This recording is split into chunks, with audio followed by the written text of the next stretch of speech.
Hello friends, in this video I will show you how to type vertical pipe symbol on your keyboard.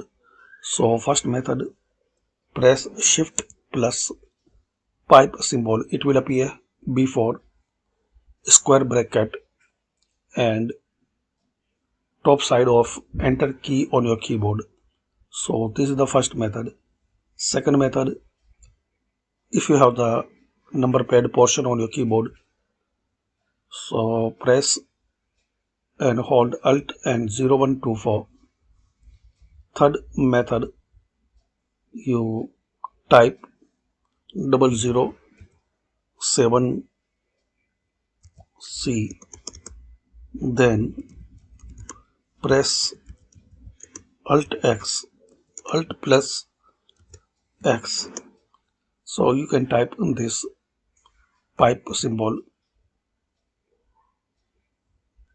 007C, press and hold Alt X like this. Thanks for watching. Comment on this video useful for you.